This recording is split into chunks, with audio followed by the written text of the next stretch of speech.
Okay guys, 5 बजे से पहले we have 8 waiting on the YouTube live and around 42 people. So I guess आज का event भी बढ़िया जाएगा. All the best everyone. All the best sir.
For all those who have joined us from YouTube live, I request you to kindly write your name in the comment section to mark your attendance.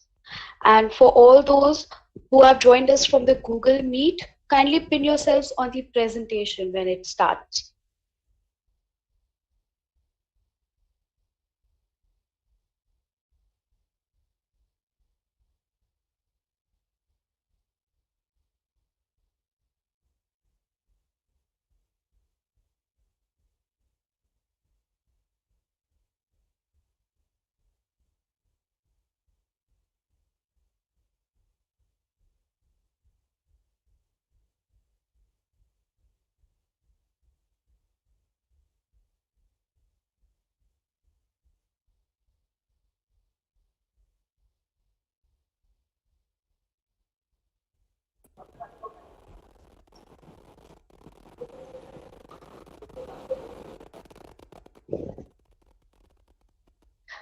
Good evening, everyone.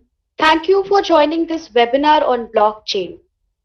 I would now like to introduce to you the speaker for the event, Mr. Apoorv Shankar, an alumni of Maharaja Agrasen Institute of Technology. He is a blockchain consultant at QCI and the CEO of inblocks.me.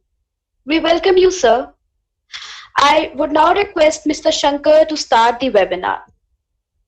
Yeah. Thanks, Vishti. Hi, everyone. I hope you can hear me.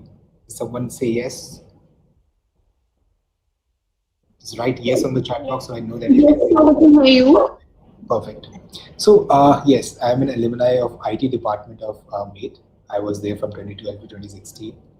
So I'll just start the presentation and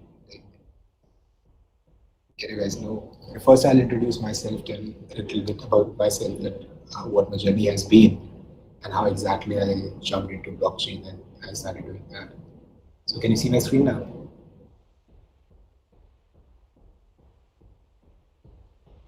Can you see my screen? Yes, sir, we can see your screen. Perfect. So yeah, I'll start from where, so I started my first company when I was in the first year of my college in MAIT. I was 16 years old back then, and I started an IoT research company called IEEE Technologies. And we started tinkering with a little bit of stuff on IoT. Like at that point of time, Arduino and Raspberry Pi were like really new to the market. And even the IoT was not a tech buzzword; it was like something which was totally under the laps with the geeks in the tech community. And then, I got interested into technology, emerging technologies, and I published multiple research papers on artificial intelligence, machine learning, IoT, and blockchain. And on the course of that, my entrepreneur journey started, and I founded a company called Textiles back then, which is a textile industry media, and we used to have a 10 million eyeballs global reach on a monthly basis. And after that, I founded like 2, 3 tech companies on and off. It was something in the pet industry, and then finally I landed up onto something called Financial, which was a banking as a service platform.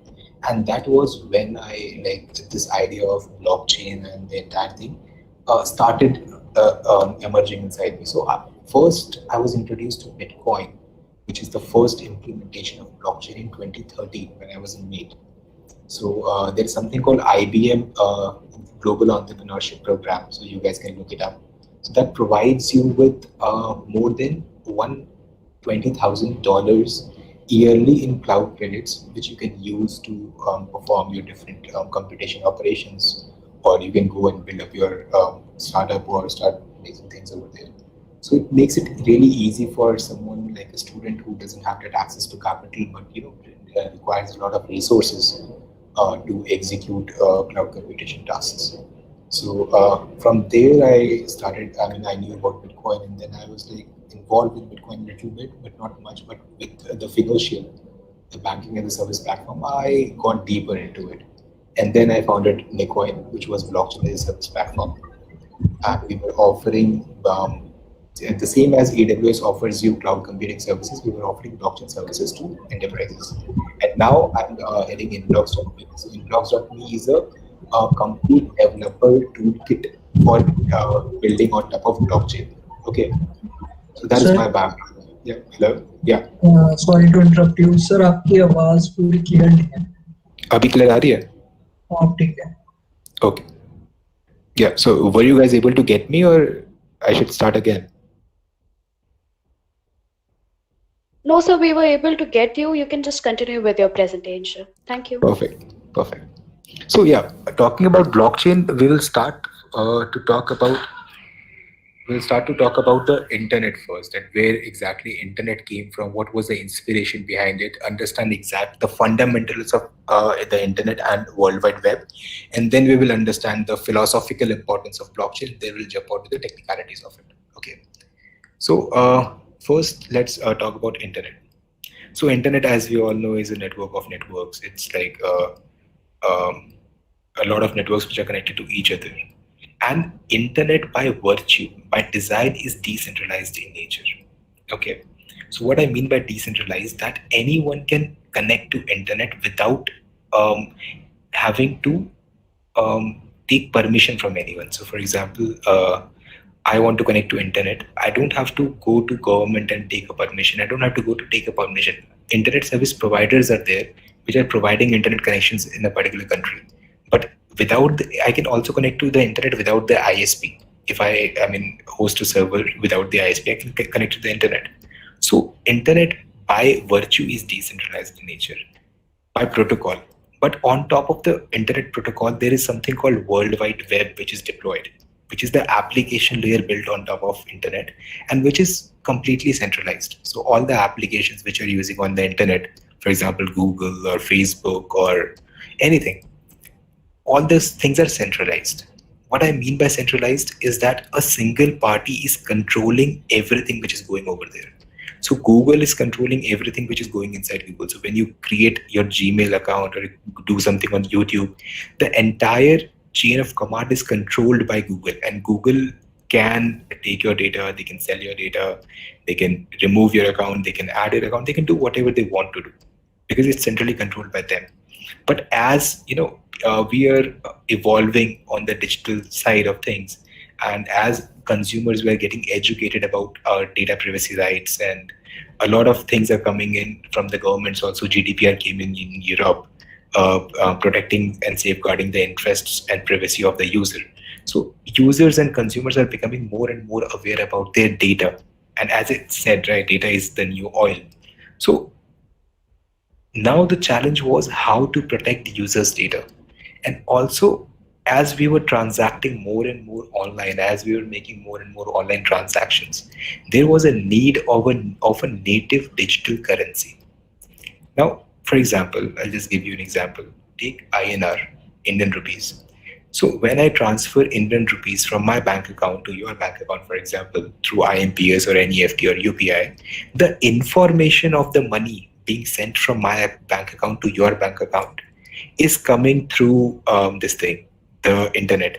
But the actual flow of the money is not happening on the internet. That is happening offline through banking systems itself. Okay. And the banks, as we know, they are flawed. The entire the base of banking, modern day banking is flawed. I'll come to that in the coming slides. How is it flawed? So that gave the idea behind Bitcoin and the motivation behind building a peer-to-peer transacting system called Bitcoin, and it is using the technology called blockchain. Now let's see the timeline of the development of internet. From 1969, when Unix was coined and ARPANET was there, internet has been evolving since then, and it's evolving non-stop. So, and also at an exponential rate. So you can see, TCP/IP was coined in 1974, and then proposal of World Wide Web, the entire internet as we see today, was in 1989. It's like 31 years away from today. Just imagine, internet, the entire concept of World Wide Web is being coined only 31 years ago. So we can say that internet is in its infancy, and it's going to expand a lot. Facebook came in 2004, and you see social media has revolutionized since then. Today there are multiple kind of social media platforms, even like video sharing platforms like TikTok and things exist. And in 2009, Internet of Things came into picture. Now, I didn't mention Bitcoin or blockchain over here because I will talk about it later, but the term Bitcoin was coined in 2008 by someone named Satoshi Nakamoto. Now, the name Satoshi Nakamoto doesn't exist. The person behind Satoshi Nakamoto doesn't exist. It's a completely anonymous research paper published by a pseudonym Satoshi Nakamoto until date, when there is approximately $1 trillion worth of cryptocurrencies floating across the globe. We still don't know who exactly built Bitcoin. And that is what amuses people who are part of the Bitcoin and the blockchain community today. So moving forward, this is the first implementation of internet, or you can say the DARPA implementation of the ARPANET. So you can see it is, it is not much vast. It was only connecting the universities in USA, so few universities in the Europe, and the military. That's it. That was the entire network, and this was the fetus for internet. This was the base of internet from where the internet sprang up. This and World Wide Web as we see it, which was made by Tim Berners-Lee. The proposal of World Wide Web was given by Tim Berners-Lee, and the first website which was hosted was info.cern.ch, and this is what the first website looked like. And you can still go there, info.cern.ch. You will still see this. This was the first website. Now you can imagine how far we have traveled. So from this command line looking website to today's hyper dynamic websites, and like every kind of content being served to you on your web browser. So we have, gone a far way. But have you ever imagined, apart from media, apart from the texts and the images and the videos, people are also transacting online. But when you transact online, the money is not getting transacted online. The information of money is getting transacted online. So as the internet exists today, we can call it an internet of information. And the physical components, when they get attached, we can call internet of things. But where is the value? In the real world, we transfer value to each other, and the mode of transmission of value is money. But internet value doesn't exist on internet. Transfer of value was not existing on internet till the time Bitcoin came into picture.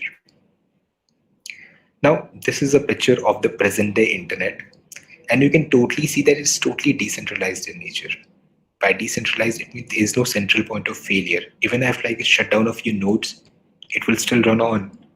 I don't have to take permission from anyone. It's self-sovereign. Nobody governs the protocol of internet. There are bodies which governs the application layer built on the internet. For example, DNS is managed by ICANN. But the entire internet structure, it's not governed by any body. It's totally decentralized, and the companies and the governments put regulations on top of the usage of internet. And what can be used, what cannot be used in their country, depending on the law of the land. For example, India banned a few apps. They blocked access to few applications. They cannot block the access to the protocol. People will find a way or the another to access the protocol. Applications can be banned. So when the internet was thought to be decentralized from the origin, from the foundation, what made it centralized? So what happened? The protocol layer of internet, as you see it, TCP, IP, UDP, that became really thin. And the application layer on top of the protocol layer became very thick. That means now as a user, you don't care about the protocol. You are engineers, you know about the protocols, but a layman user doesn't know about the protocols and everything else. What they know is that facebook.com kholo to Facebook khul jata hai, that's it. So that happened. Now let's talk about decentralization once. That exactly what is decentralization. So, and how exactly banking, as I was talking, evolved. So in the 12th century, when they were Knights Templar, there was a medieval Catholic military order. So they were the start of modern day banking, and they invented the modern day banking. So how it happened, what used to happen back then, that the pilgrims who used to travel from place to place, they were not able to carry the value with them. They were not able to carry gold or currency with them. So what they did, they used to deposit their valuables with the Templars over there. They used to deposit their value with the Templars over there and receive a paper like a promissory note in lieu of the value, and they could go to any place in the entire European continent, and they could give the promissory note to some other member of the Templar and get the value in place of the promissory note. Now over here, what is wrong? The only thing wrong is that my value, for example, if I am the pilgrim, I gave 1 kg gold to some Knights Templar, and I traveled from Spain to, for example, Portugal, and over there I again went to some Knights Templar and gave the promissory note, and I want my 1 kilogram of gold back. But if the Knights Templar default, or if they say that okay, we won't, be able to give anything, or they just don't want to give, the money back. It's collapsed. So that was a centralized point of failure, that the Knights Templar, the organization, was controlling the entire thing. If you look at the current banking ecosystem, that's what is happening. You go to the bank, you give the money to the bank, and to take the money, you go to the bank and ask the money for the bank. Ask the money from the bank, that the bank has to give you money. But what if the bank default? You have seen it happening in the past. I mean, banks close down. You have seen 2008, the recessions happen.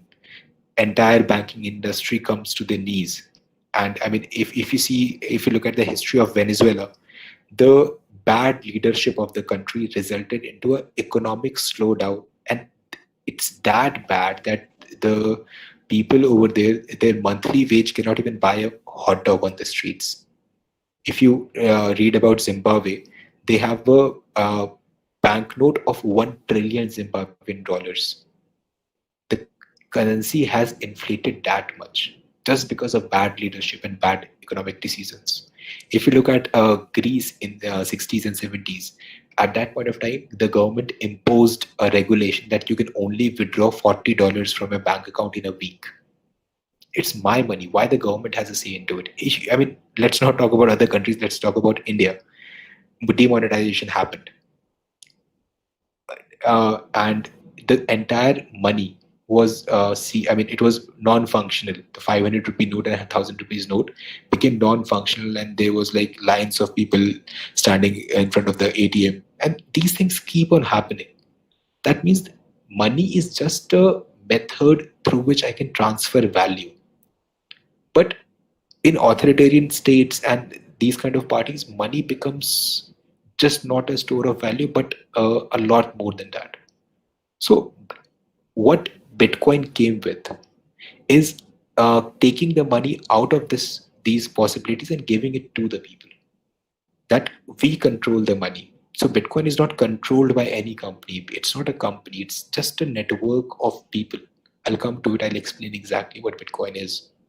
Now, decentralization is not something which is just being used in blockchain and Bitcoin. In 70s, NASA used decentralization to perform computations.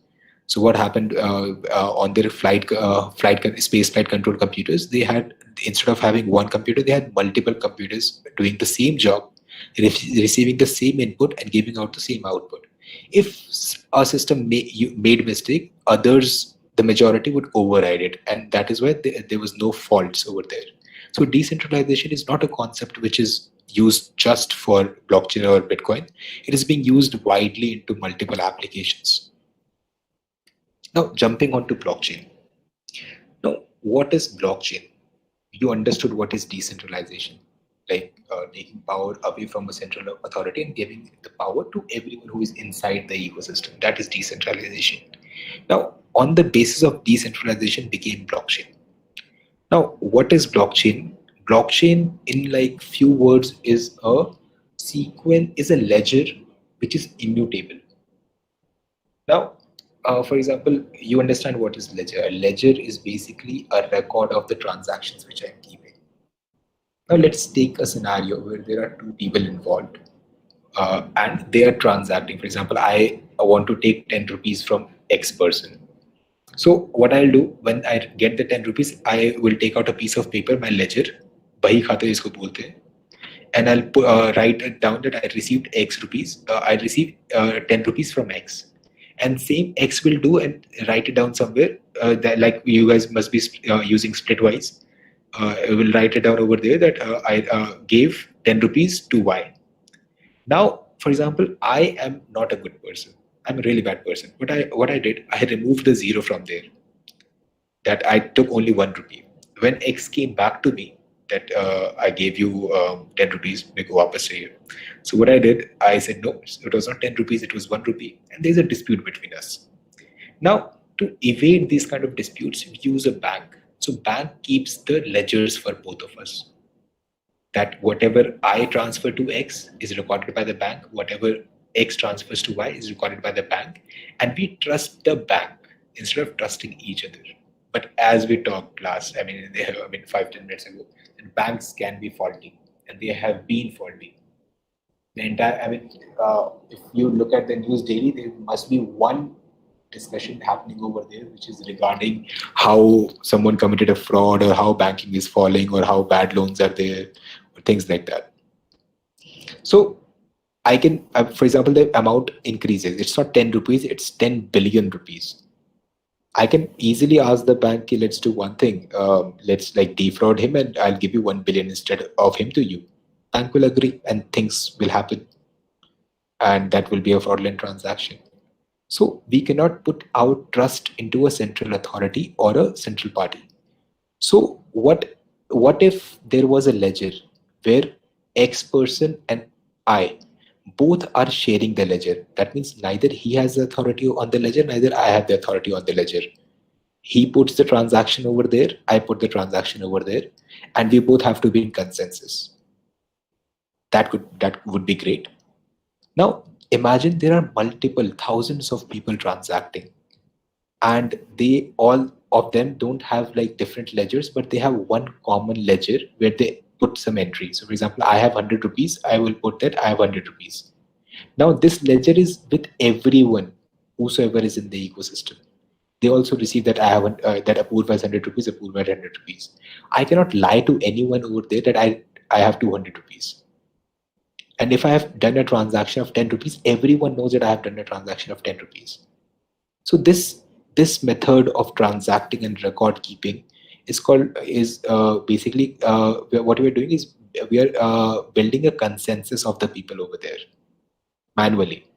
Now, what blockchain does? Blockchain exactly does the same. It creates a consensus between the parties involved inside the ecosystem, but instead of manually, it does that mathematically.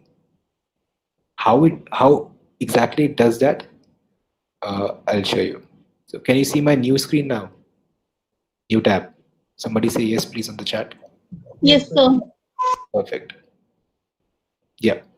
So at the base of blockchain, the core of blockchain lies cryptography. So I think there's a mixed crowd, right? यहाँ पे first year, fourth year सबके students हैं या फिर किस what is the kind of crowd we have over here? So it's a mixed crowd. Mixed crowd, right? Everybody is there. Yes, sir. Okay, so I try to simplify. So cryptography is basically the science behind encrypting messages. So for example, I have to say bomb to you, but instead of saying bomb, I'll say orange. So nobody else understands that, and the code that bomb is orange is only known to you. That is cryptography in like layman terms. So cryptography on computers and is performed mathematically. There are like multiple cryptographic functions, and you perform cryptography using that. So over here, you can see there is data, there is hash. This hash is basically a cryptographic function called SHA-256 performed on the data. So whatever I put over there, it will generate a random hash for me, which is the hash of this data. Now, if anyone else puts this same hash and does the same data and uses the same algorithm, SHA-256, to find out the hash will always remain the same. So this can be used as cryptographic method to send and receive data. That I send the data to you and the hash to you, and then you can check that the data and hash are the same or not. If they're not the same, the hash is not the same, that means the data has been compromised in between. So that happens, and this data is not limited to like 1 KB or 10 KB. I can put the entire world's data over here, and the hash will always be of these number of characters. So that is the power of cryptography. Now, what the basic block or basic unit of blockchain is block. We'll see now what exactly is a block. So a block is basically a set of data in a sequence. Now blockchain is sequential, as you know, block plus chain. So that chain means sequence. That means every block is numbered. 1, 2, 3, 4, 5, 6, 7. They are numbered together. So every block has a number. Every block has a hash. Every block has some data inside it, which like the ledger data, the entry data. And over here, you can see this box is green right now. That means it's valid. What is making it valid? 4 zeros in front of it. So there are multiple kind of blockchain protocols out there. which you can use. So depending on the kind of blockchain protocol you have, there is like a proof of value, proof of work or proof of stake. So you basically validate a block. So over here, the block is being validated only when there are 4 zeros in front of the hash. Okay. Now what is happening, that the block number is always constant. The data will always remain constant. So for example, if I'm entering data over here, that Apoorv sent Q in rupees. This data is constant now. This block number is constant. I have to get 4 zeros over here to make it validated. What I'll do now, I have introduced a new variable called nonce. So nonce is basically a number on which this data and this block number gives me a validated hash. So I have to perform now mathematical computations to do this. I have to perform mathematical computations to find the valid hash. So that process of validating a block, finding a validated hash, is called mining. You must have heard cryptocurrency mining, Bitcoin mining. He had made a lot of money in Bitcoin mining or Ethereum mining. So this process of validating a block with whatever validation points the protocol has is called mining. The moment I click on mine, it will change, the nonce has changed and there are 4 zeros over here. Again, if I change the data, I click on mine, you'll see there are 4 zeros and the nonce has changed. So the nonce will keep on changing whenever I do this. The block number and the data has to be constant. The nonce will change. And see, now it's tougher for it to compute, so it's taking more time to compute. Now see, the nonce is here. So this is basically your block, and this process of validating a block is called mining. Now let's move forward and find out what is blockchain. Yeah, so this is blockchain, a sequence of blocks. Every block linked to the previous one. So this block has this hash, and this block is linked to this hash. This block is linked to this hash, and that is how a blockchain is constructed. Now, if I change anything over here, for example, if I change anything over here, this will make the entire blockchain invalid. Because what happened, all this hash changed, this made this change, this made the constant inside this change, it needs a new nonce. Now that is why the entire blockchain changed. So that this is what is called immutability. That if I change anything in the past, it will affect everything at the present. So for example, if you come back over here and I change something over here, तो पीछे का तो सब same रहेगा, but आगे everything has changed over here. It is invalid now. Now what I have to do, I have to mine this again. I have to put mathematical effort into this. I have to put processing power into this. So the moment it is mined, what do you think? Only this will turn green, or all of them will turn green? Somebody reply on this thing. Chat. What do you think? Only that block will turn green, or everything? Only this block. Okay. Yeah, right. See, only this block turned green. Now I have to mine each and every block in the future because the hash has changed for everyone. Now just imagine, for example, and there is something called block time, that every 5 seconds a block is being mined. Every 5 seconds automatically a block is generated. Now just imagine if I take 3 seconds to mine a block, and I have to change like 50 blocks behind, I have to change something. I'll go 50 blocks back, change it, and the moment I change it, there is one more block mined over there. So that will never allow me to change anything in the past in the blockchain, and there is where the immutability of a blockchain comes into play. That once something goes into a blockchain and it's validated, it can never be changed. Someone's mic is giving a feedback. Can you please mute? Yeah. Now let's understand. This is blockchain basically. That there's a sequence of blocks connected together, linked together, and it's validated mathematically. Now let's understand how it brings everyone inside the ecosystem. Now, for example, give me a blockchain. This is running on my system. I can easily like wait and change things and mine everything because no one else is doing anything on this. Just a sec. So one more concept which jumps over here is called distributed. So blockchains Sir, are your present. Sorry to interrupt, sir. Your presentation is no longer visible, sir. um, visible now. Yes, Visible sir. It now. is visible. Yes, sir. Thank you so Perfect. much. Yeah. Somebody's mic is creating some noise. Can you please check it out? Yes, sir. We're checking it. Yep. So if you look, now let's talk about how blockchain is distributed. So now everyone who is on the blockchain, who not the users of the blockchain, but the ecosystem, the peers, all of them have the same exact copy of the ledger. Like if you can see, they have all exact same copy of the ledger. Even if like peer A becomes fraudulent and changes something inside their ledger, peer A has to change that into everyone's ledger. And for example, there are 1,000 people inside the entire network.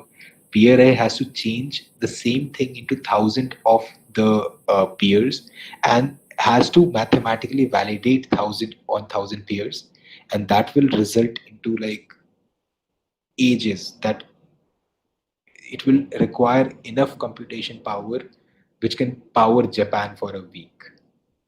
That is how much how energy intensive is blockchain. I mean Bitcoin blockchain right now. So blockchain is basically I'll just review this so you understand again. Blockchain is basically a hash function converted into a block which is sequentially arranged and distributed in nature with everyone in the ecosystem. Now here comes the ledger. So this is what I mean. It's most appropriate visual representation of blockchain. That there's a block number, there's a nonce, and there are transactions. That $25 from Darcy to Bingley, open to from Elizabeth to Jane. And if I change anything over here, the entire thing will change. So I cannot change anything. That this is you can look at it like a use case of transacting from one person to another using a method which is totally fraud resistant. So this is the basic of blockchain. Now let's understand what is Bitcoin. Okay, Bitcoin is the first implementation of blockchain, and it created us into it came into 2008 by someone named Satoshi Nakamoto. As I said, we don't know exactly it's a person or an organization or a government or a group of hackers. We don't know. Many people have claimed that they are Satoshi Nakamoto, but they are not able to prove it. Obviously, Craig Wright is one of them who has like tried to impose himself as Satoshi Nakamoto. Now, Bitcoin came with a white paper. The entire idea of Bitcoin, if you look at the current market cap of Bitcoin, I'll show you guys. So this is the current market capital of Bitcoin. That is 170. Can you see? $170 billion. It's like right now. And Bitcoin is priced at $9,267. And at a point of time, it went up to 20,000 US dollars. Now, just imagine something which came out of nowhere and something which came out nowhere and it's having that much of market capital, that much of value, just because the kind of value it adds to the community. Okay, I'll go into like exactly the timeline of Bitcoin, how it came into existence in 2008. A white paper by Satoshi Nakamoto. This was the white paper. You can find it on www.bitcoin.org. If you're interested, you can literally read it. So it is a purely peer-to-peer version of electronic cash, would allow online payments to be sent directly from one party to another without going through a financial institution. Right now, if I have to pay something, for example, I have to pay you, either I'll go to the bank or through Paytm. If you have to pay something online or Amazon, you have to put a card over there, Visa will process your transaction, or MasterCard will process your transaction, or you will do a banking transaction, NEFT, IMPS, bank will process the transaction. So this Bitcoin came into existence to remove this third party. So it will be amazing if you guys can read this entire thing. This is like 10 odd pages of white paper, which explains the entire concept deeply, like the algorithms used, the process flow diagrams and everything. So you can see it was published on 31st October 2008, and the first Genesis block. So at the demo I was showing you for blockchain, that had the Genesis block, जिसमें hash उसका 0000 था. The first Genesis block was mined on 3rd of January 2009. It's been just a little north of 11 years, and in those years Bitcoin has coming from like an abyss where only techies and developers were there. Now financial institutions, banks and countries are like hedging onto Bitcoin. What made it grow? What made it grow from that level where it was like $0 to a level where it went up to $20,000? So what happened? How exactly Bitcoin started being used by people? So the first Bitcoin transaction in terms of value was done for 2 pizzas, 20,000 Bitcoins for 2 pizzas. And then those guys got just 2 pizzas. That was advent of Bitcoin being used as a mode of transaction and not just a collectible item for tech geeks. And then something called Silk Road came up. So you must be knowing about this thing, Tor. It's a dark web browser. So on dark web, it doesn't run on conventional protocols. It runs on Onion protocol. It uses Tor. It uses totally different side of things. And what internet you see right now is just the tip of the iceberg. There is a lot of stuff on the internet, but that is not accessible via your indexed web or Google or your browsers. They run on different protocols. So at first, Bitcoin was used by drug dealers, for people who are selling drugs or are offering hacking services or things like that, the shady part of it. So you can see that drugs are being sold over here and the price is written in Bitcoin, 61.17 Bitcoin or 2.52 Bitcoin or 33.19 Bitcoin. At this point of time, Bitcoin was a really shady thing and it was totally managed and controlled by this Silk Road and multiple websites on Tor. Then FBI cracked down on Silk Road. These scams and these websites were closed down, and then Bitcoin started being used not just on Silk Road, but to send money from one country to other country, third world nations like Africa, or the countries whose economy is being slowed down or they are hit by a recession. For example, Venezuela, parts of Africa, Greece, Zimbabwe. And that exactly started the advent of Bitcoin. Then people started accepting Bitcoins as a mode of payment.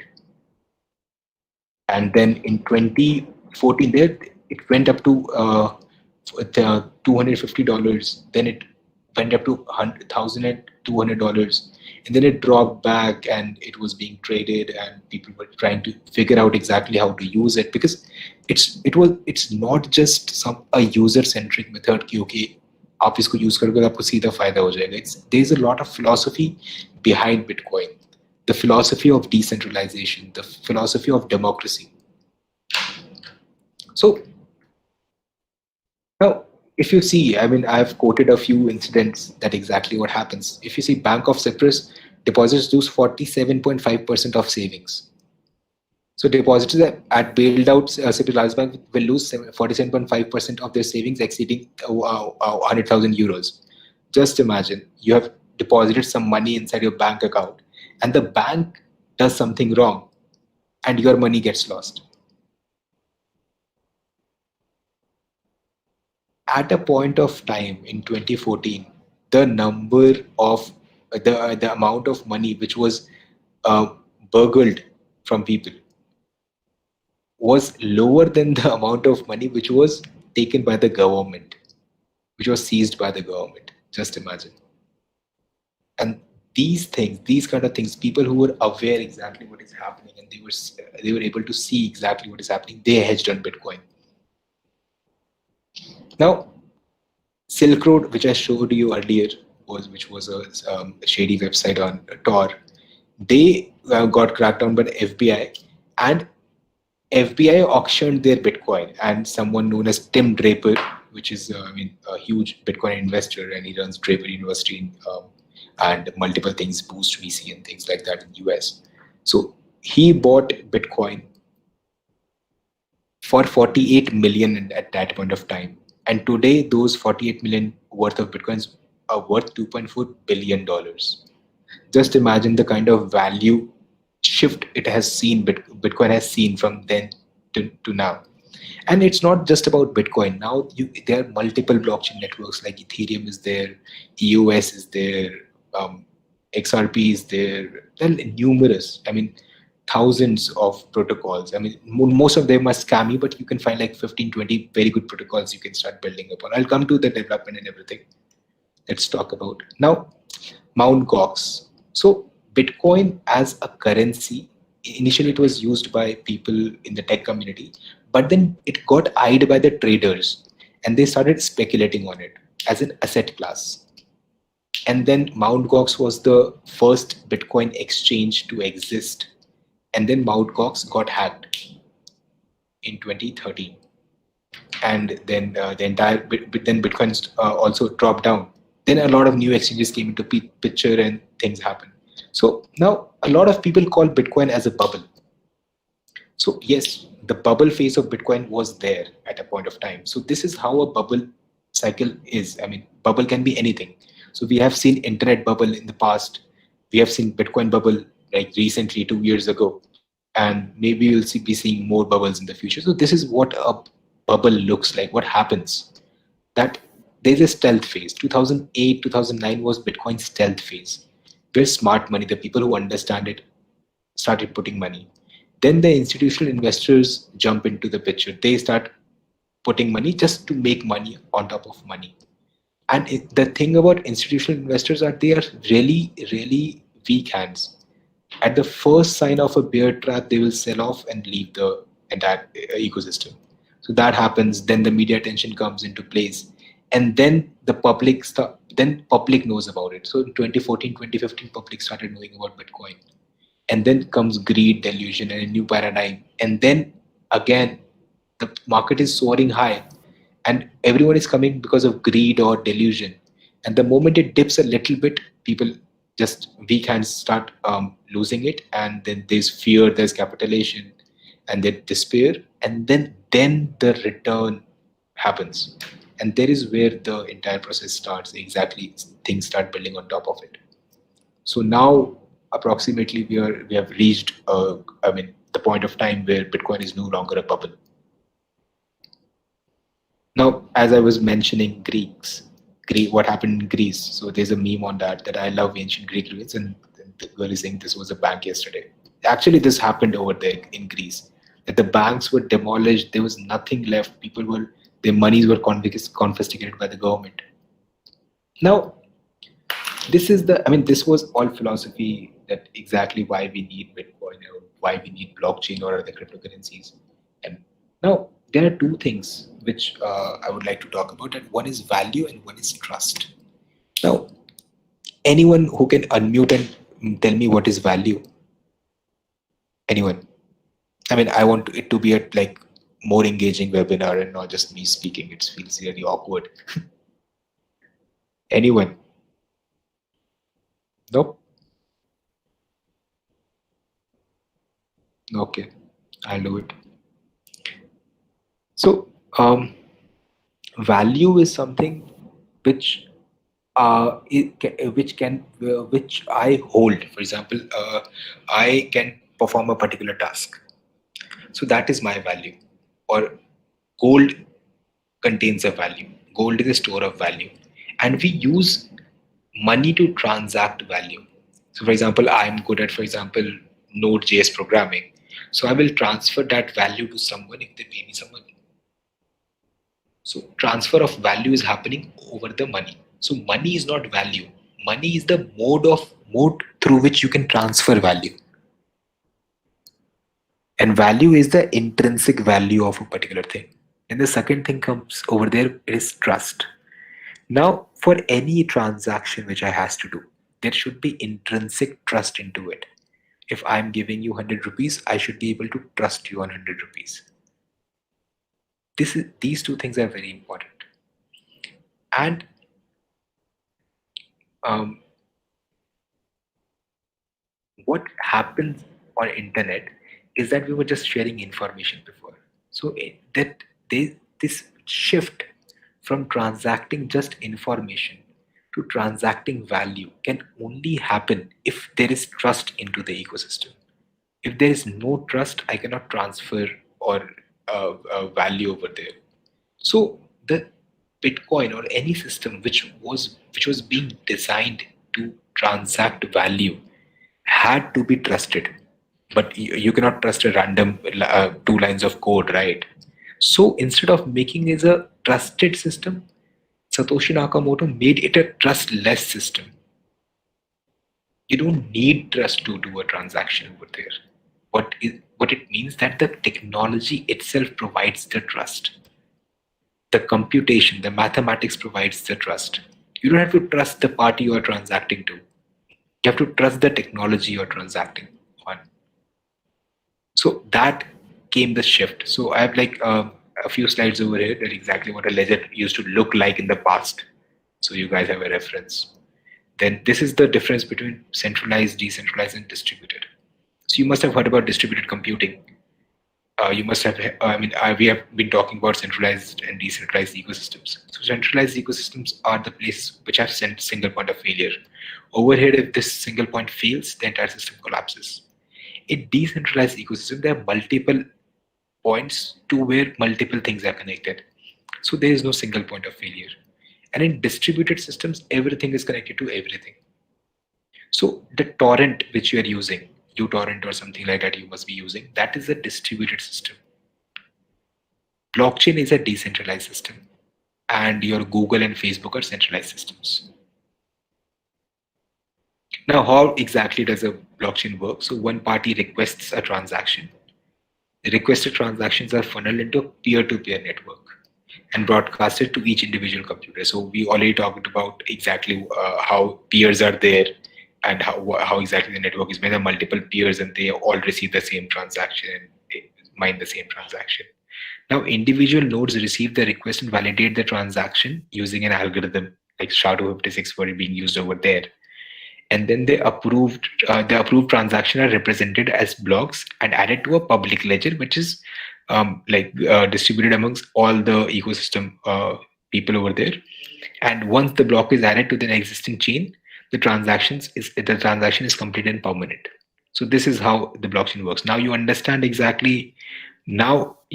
is blockchain. Can I get yes or no in the chat section? Perfect. So moving forward, now tell me one thing. What if you can tell the money what it's supposed to do? Right now the money is dumb. पैसे को मैं नहीं बता सकता कि पैसे को क्या करना है. पैसा जो मैं बोलूंगा पैसा वो करेगा. मतलब if I transact money, whatever is the intention behind it, it will happen. But what if your money is intelligent and smart enough to know what it is supposed to do? So for example, if I get 100 rupees, my money is smart enough कि उसको पता है कि 80 rupees I have to go into savings and 20 rupees miss it. 5 rupees has to go, for example, into Spotify, 5 rupees has to go for Netflix, and 10 rupees has to go for shopping. What if that can happen? So after Bitcoin, something came called Ethereum. And Ethereum induced smart contracts. So what is Ethereum? Ethereum is a Turing complete global computer network, which is running on blockchain. So on Bitcoin, you can only transact. It is like a bank account that I can open an account, I can close an account, and I can transfer money from account to account. But Ethereum came with something called smart contracts, and smart contracts allowed people to program on top of a blockchain. That means I can write a contract on blockchain and put it over there, and whatever is written over there will execute. Simple way I'll explain to you guys.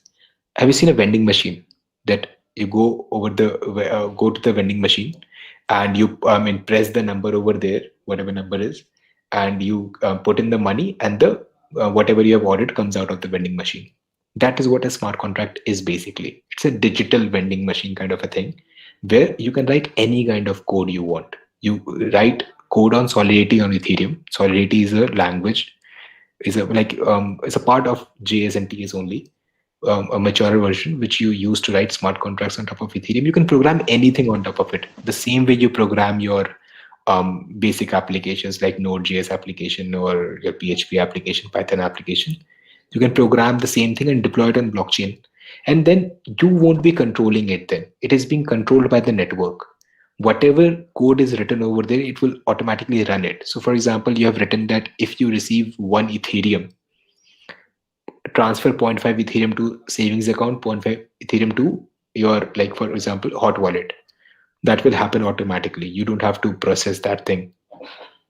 You don't have to do anything about it. So that happened.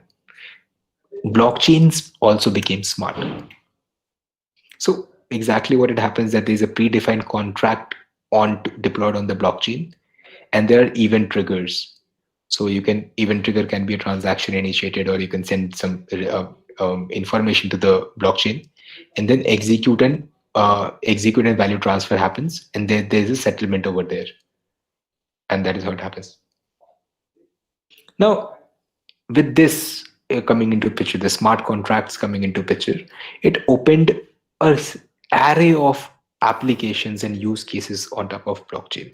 So wherever you can see the ledgers are being centralized or non-distributed, or wherever you see that there are multi-party transactions involved, blockchain can increase efficiencies over there and reduce the costs.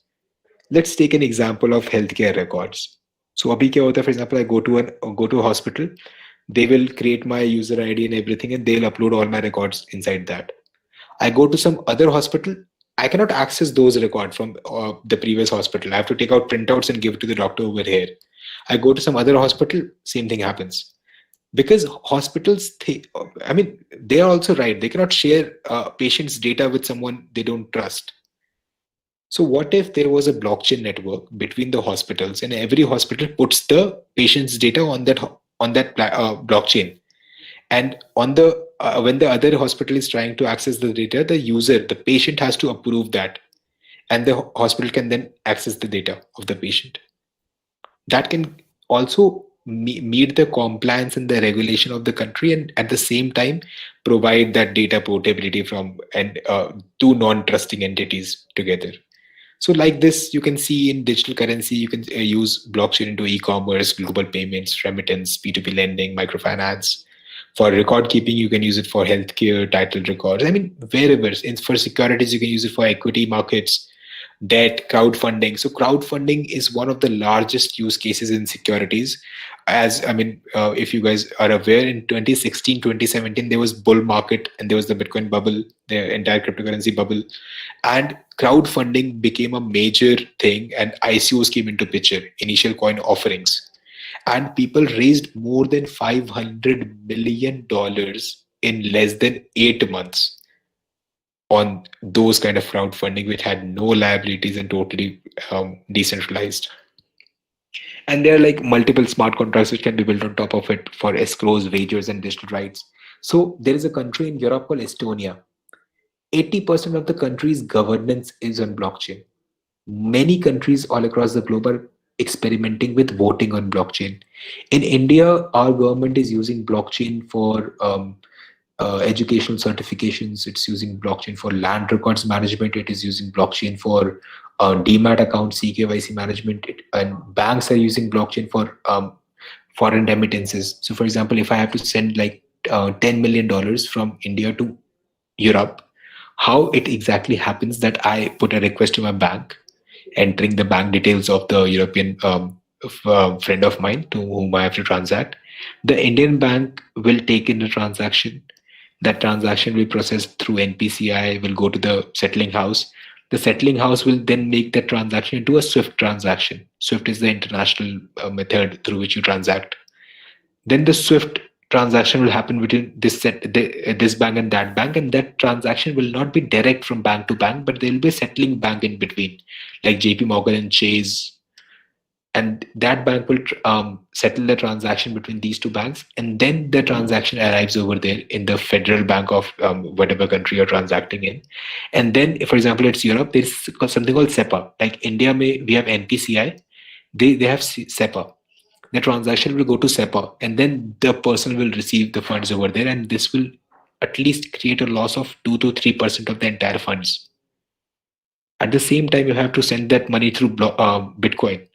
I just need to put $10 million worth of Bitcoin in my wallet, take the wallet address of my friend in Europe, and put it over there and send it. In less than $10, I can send $10 million without involving any third party or anything. That is the kind of revolution it's bringing in. What it does, what is the value proposition? The value proposition is it brings in transparency, it brings in interoperability, brings in single source of truth. It acts as a single source of truth. सबके सच अलग अलग नहीं है, सबका सच एक है blockchain पे. Creates an immutable transactional record and induces a flat data management structure instead of organizational silos. And majorly, it reduces cost of networking and cost of validation over here. So यहाँ पे I like you guys now understand what is blockchain and exactly how it is adding value to the lives of people and how exactly it is done, right? Can I get a yes on that? Now we'll move towards like the development part of it. I will answer all the questions later, okay? I can see a lot of questions over here. Yes, sir. So I'll help you asking the questions, and then you can just clear out all the doubts after your presentation. Yeah, okay. So guys, if you want to start building on top of blockchain, I'll ditch the presentation now. And I'll show you guys how exactly you can start building on blockchain.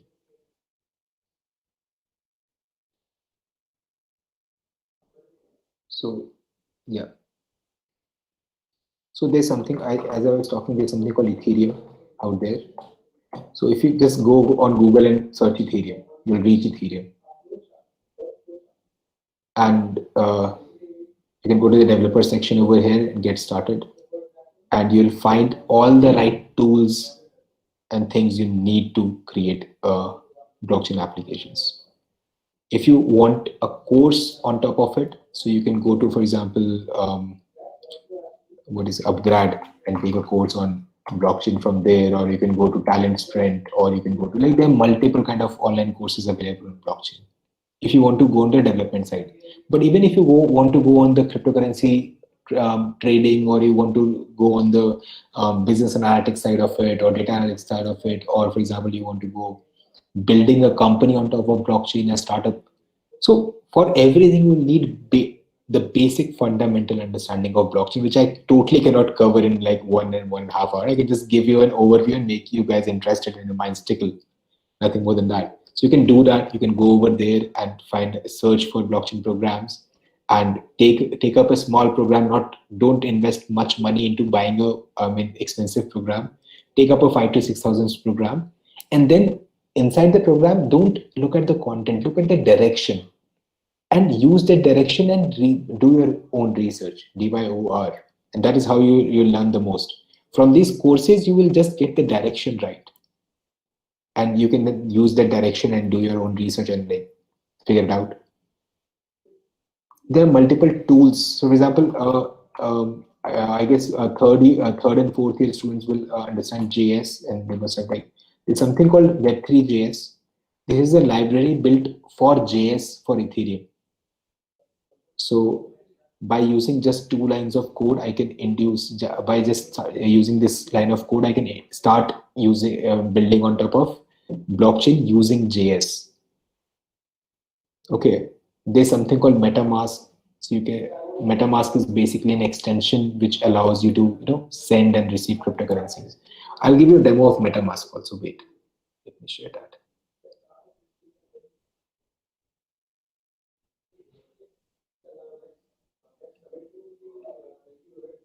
Yeah, can you see my screen? Can you see my screen? Hello? Yeah. So see, this is a browser plugin of MetaMask. So you can just go to, for example, metamask.com, and you can directly download the plugin and download the application. There's a plugin also. So this is MetaMask plugin. So the moment you download this plugin, it will automatically add your this thing. Add this plugin into the Chrome. Now, when you have to create an account, you just click on create account, put an account name. For example, I put the account name MAIT. This is for your purpose. This doesn't go on blockchain. Create. This generates the account, and I got the address over here, so I can see that this is the address. And now, for example, I have to transact. So this account of mine has 4.34 Ethereum. So I'll do one thing. I'll send to the new account created. And this is the transaction fees. I can see select my transaction needs to be fast, slow, or average. We can fees is basically the amount which the miner will get once they mine the transaction. So if you put a fees higher, so your transaction will be processed faster. And I put amount, for example, 1 Ethereum. And I confirm the transaction. Now, every blockchain, every cryptocurrency account is basically this address and a private key. It's generated mathematically on using ECDSA, that is a elliptical curve cryptography. So using that, it generates two keys. One is a private key, one is a public key, and derivation of your public key is a public address, which you can give to anyone to transact you cryptocurrencies. And the private key is basically the key to the wallet, which you have to keep secure. So MetaMask keeps your private key secure over here. So for example, I need to check the key of this account. I can click on export private key, enter my MetaMask password, and I can see my private key over here. Now, private key is everything of a wallet. If your private key is compromised, your funds can be lost. So now my transaction is confirmed. So I can see the details of the transaction. So there's a website called etherscan.io. Excuse me. Yeah. So I can see my transaction over here, the transaction hash from to that which wallet it originated from, which wallet it was heading to, the value. There is nonce over here, as you can see. And there are multiple other parameters like input data. For example, smart contract transactions need input data. There's gas. Gas is basically the fees. So every blockchain has a naming conventions and different kind of protocols and consensus protocols. So things will keep on changing, but block number, timestamp, from, to, value, data, it will always remain the same. The meaning of them will remain the same, and according to the blockchain these things will change. So you can just go to etherscan and start. If you go to etherscan, you can see transactions happening, you can see blocks getting mined, and you can go to any block and see exactly what is the block number, when was it mined, what are the number of transactions inside it, how many transactions are EOA, externally owned account transaction, how many contract transactions are there. So it's all about how curious you are. If you're curious enough, this is enough for you to research and learn things. You just need the right curiosity inside it. Curiosity will give you the direction. Yeah. Apart from that, this was public blockchain. So if you go over coinmarketcap.com, this is a listing of all the cryptocurrencies and their prices, volumes. This is more centered towards the trading side of things and not the development side of things. But you can use this to learn about protocols. So you can see there's a list of different blockchains and cryptocurrencies over here. So Bitcoin is there, obviously, the granddaddy of everyone. Then Ethereum is there. Then Tether, XRP, Bitcoin Cash. You can, if you want to build a career into blockchain, if you want to go over there, just give 30 minutes daily. Daily pick one of it, like pick Bitcoin, go to the website and read. Next day, pick another one. Next day, pick another one. That is how you will learn about cryptocurrencies which are there in the market. Get involved into the community. There are very interesting blockchain communities in India. In India, the blockchain community is tightly knitted together. If you try to contact founder of any Indian blockchain company, they'll be really happy to help you, because they also want adoption. They also want new people to come inside and learn. We need developers. We need people to be educated on blockchain. And there is huge scope for blockchain developers out there in the market. They are, it's the same. It's the same thing basically. But the moment you understand the philosophy behind it, the moment you understand the things behind it, it distinguishes you from general developers, from backend developers. You become a blockchain developer. You understand the ethos of a blockchain. You understand exactly how you can write smart contracts. And then there's a huge demand of blockchain developers in the market. Even in this pandemic, there is demand. Just imagine all the asset class have reduced from March. Bitcoin has performed 15% better. I mean, the price has increased 15% from March till now. And think more than that.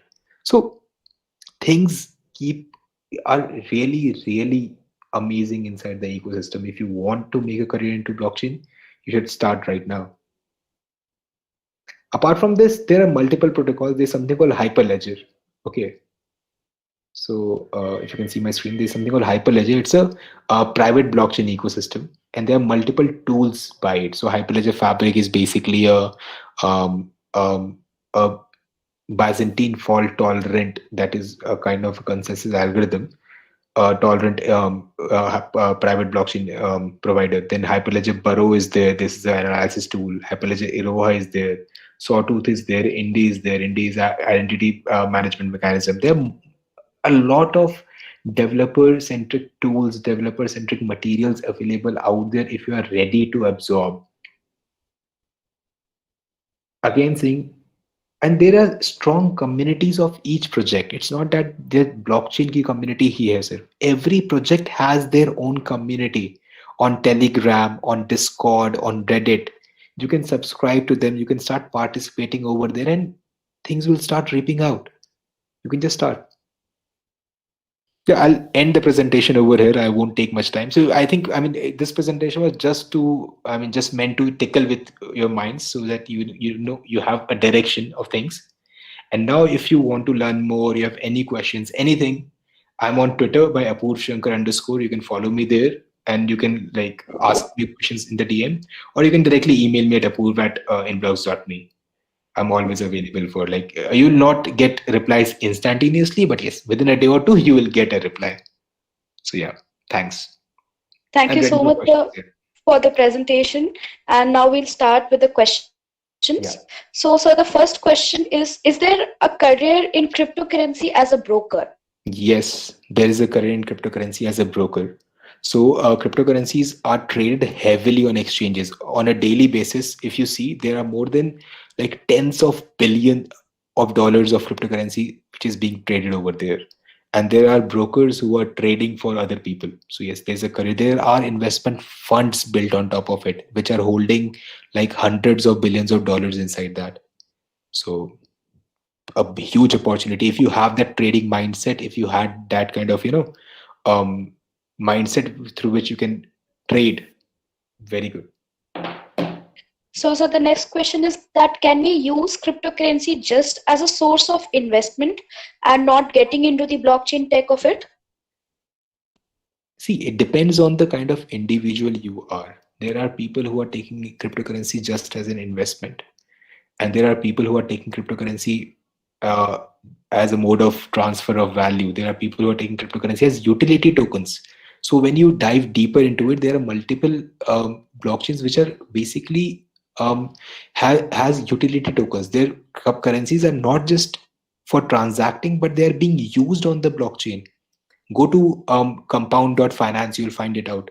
It's a decentralized finance ecosystem, and Compound token is being used over there inside the ecosystem. There's something called Kyber.network. KNC token is being used over there. So it's not just about investment opportunities, but yes, if you want just over there, it can be that also. So, sir, the next question is how is blockchain used in the Indian government? There are multiple things which in government of India is doing with blockchain. As I said, the CKYC is implemented for demat accounts. Blockchain is being used over there. State governments are using blockchain. Government of Rajasthan was doing POC for healthcare and land records. Telangana is doing on land records. Government of Andhra Pradesh is working on land records, healthcare, and this. There are NGOs which are working, building tools on top of blockchain for this thing. what do you call it, donation management and everything. So there are a lot of things happening. You can just Google Indian government and blockchain, you will find hundreds of articles over there. I mean, there are a lot of things which are happening. So, sir, the next question is cryptocurrency a main requirement?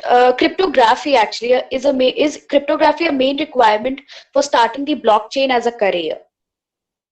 See, you need to understand crypto. It's not that if you want to go into blockchain, building blockchains from scratch, then yes, you need to understand cryptography.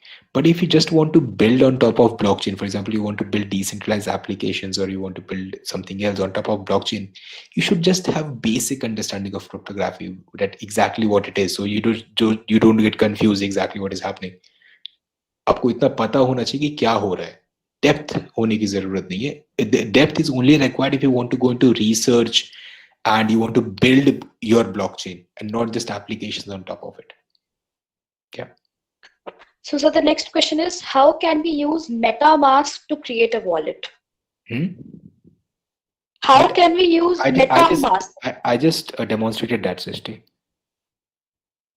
Okay, sir. So the next question is that while choosing machine to learn blockchain, either from AWS or Azure, should we use VMs that are on high computing side?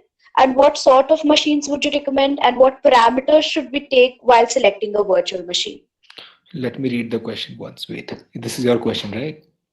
Yes, sir. It was YouTube. It's under the YouTube question. Okay. While choosing machine to learn blockchain, either from machine to learn blockchain. So I don't really know. Let me just check it again.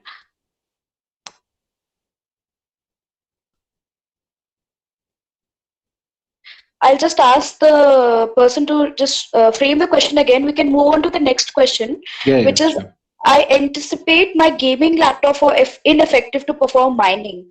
Is using a virtual machine a viable alternative to buying expensive hardware?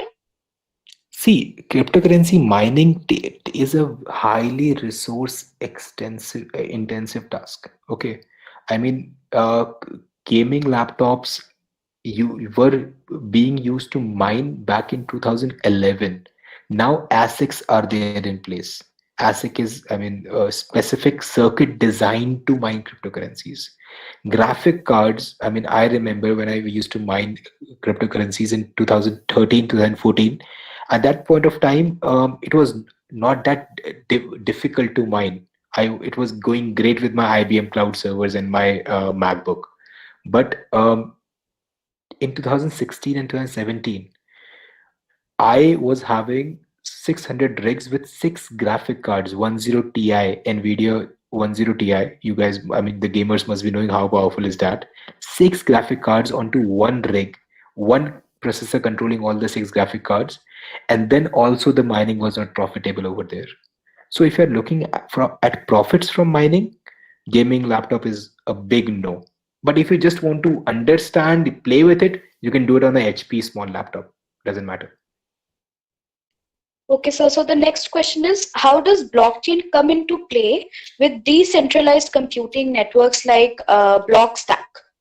Okay. So see, Blockstack is a little, I mean, it's all somewhat related. Blockstack provides with you an entire network and the features and the kind of methods you will require building a decentralized computing network. And blockchain, exactly what it does, it provides you with the protocol for doing that, and not just creating networks. Protocol for doing transactions, protocol for building applications. So Blockstack is, like, I can say 50% implementation of blockchain, which is focused on to building applications. So I mean, Blockstack is amazing. I have a Blockstack sticker on my laptop. It says, don't be evil. उसमें don't को काट के लिखा है can't be evil. I mean, you cannot be evil. You cannot do anything evil with it because it's totally decentralized in nature. Yeah. So, sir, the next question is: will it not be a danger to a person's identity? Like what will be a danger? That we are taking it all. I guess that's what the question means. That we are taking it all on the internet. which it's everything through the internet or through the net. So where there is the person's identity revealed, that personal information. I guess It's that's not. what the question. See, personal identity is not revealed on blockchain. Blockchain is completely anonymous. Okay, or I can say pseudo anonymous. You can always do chain analysis and find the IP address and everything, but it's totally anonymous. You don't have to be Srishti Tiwari over there to perform a transaction. You have to be a wallet address. You have to be 0x937188 something to perform a transaction. So identity doesn't get involved over there. And so the next question is, who or what determines the Bitcoin price in USD? See, it's the market which decides. So there's no central authority. So what kind of liquidity is there in the market? What kind of volumes is there in the market? And what kind of whales are there in the market? There are multiple things. I mean, this question, if I could answer right, I could be a billionaire by now. So there are multiple things which affect the Bitcoin price. So if you are interested into that, you can go to CoinMarketCap and look at the things, and you can go to tradingview.io. That is a website on which you can, do trade analysis. And if you're very much interested in trading, there is a book called I forgot the name of the book. There's a book called I'll send the book's name to you so you can circulate that. That explains entire trading psychology and the entire mathematical trading and everything. Okay, sir. So the next question is, can we implement blockchain project on Docker, and how are Bitcoin's exchange exchange hacked and stolen? So, and how can we mine? And also, has the Indian government banned Bitcoin? This is one of the biggest questions. Where is it? Let me find it. Okay. It's by Rajat Kumar. Yeah. Can we implement blockchain project on Docker? Yes. Docker is just an orchestration tool. एक second. क्या हुआ? एक second. Can you please hold for one? Yes, sir. No problem.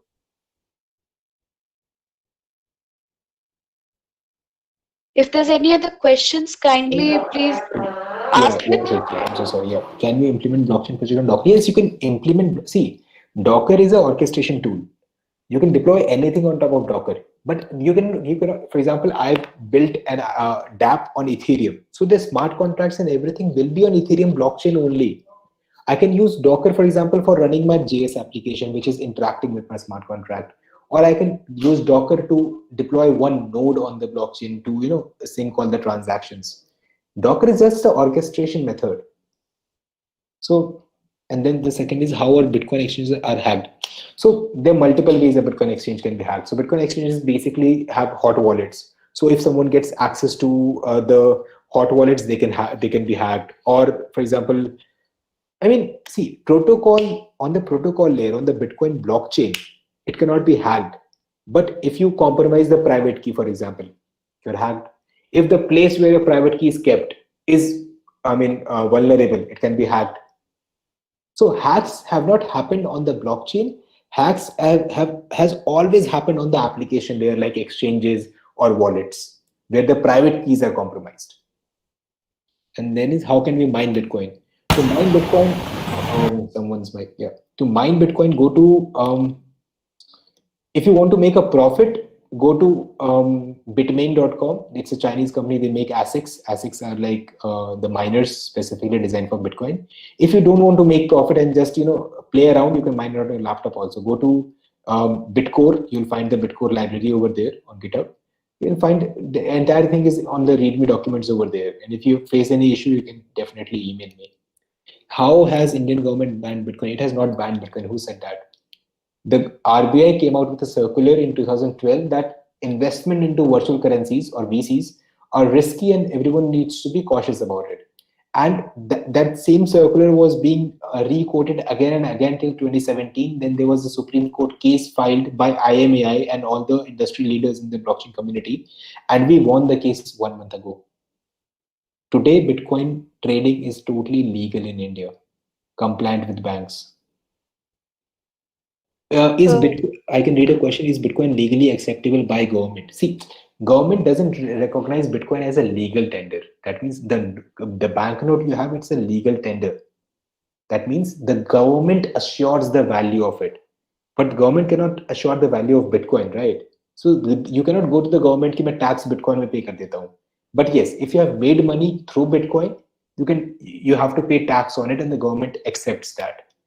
And you can buy Bitcoin. I mean, you have to buy Bitcoin from someone. You can transact them via your bank account. So it's not illegal in India, and even it's not legally accepted as a legal tender. So it's a different asset class, and that is also not recognized. So that is the problem.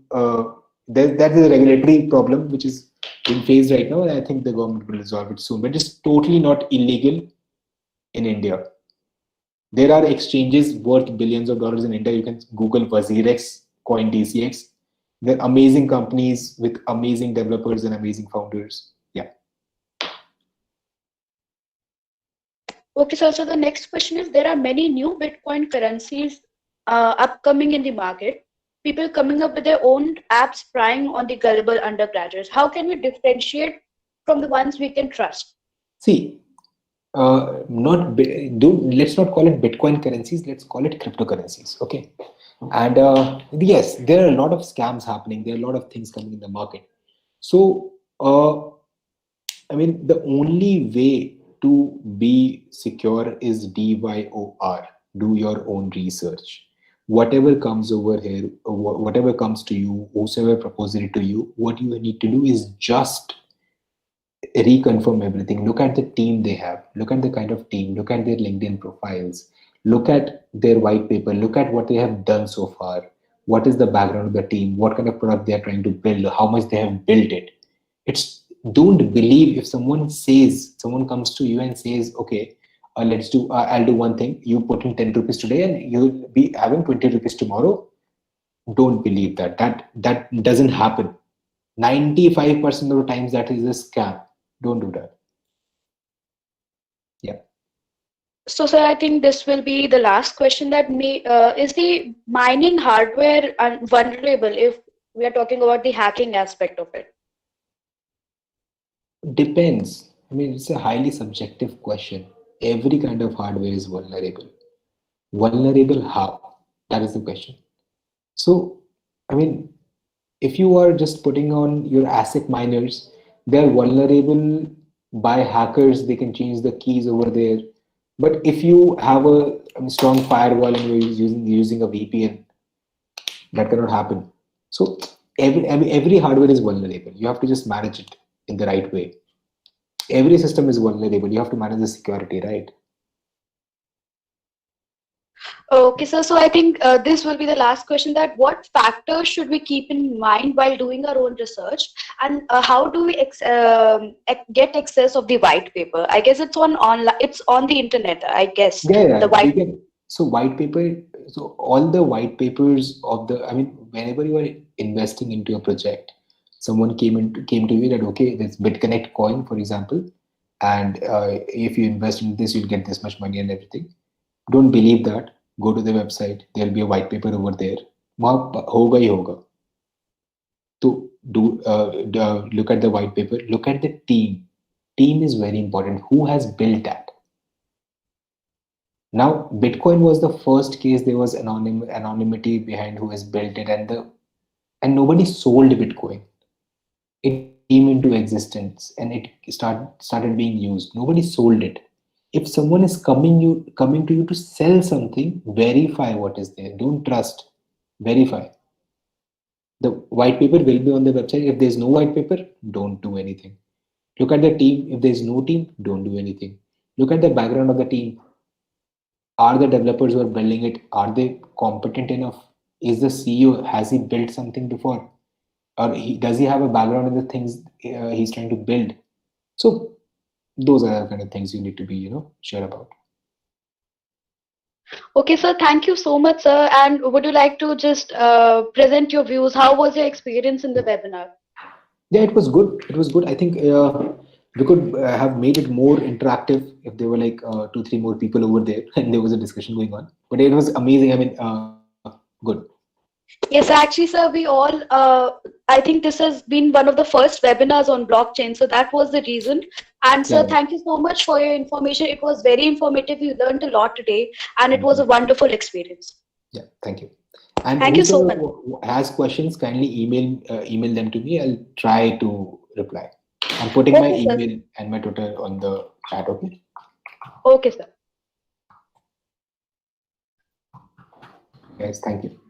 Thank you so much, sir. Thank you everyone for attending the webinar. It was an interesting session. I hope you all will join us in the further coming up webinars. Thank you so much. Thank you so much, Apoorv, sir. It was a wonderful experience. Thank you.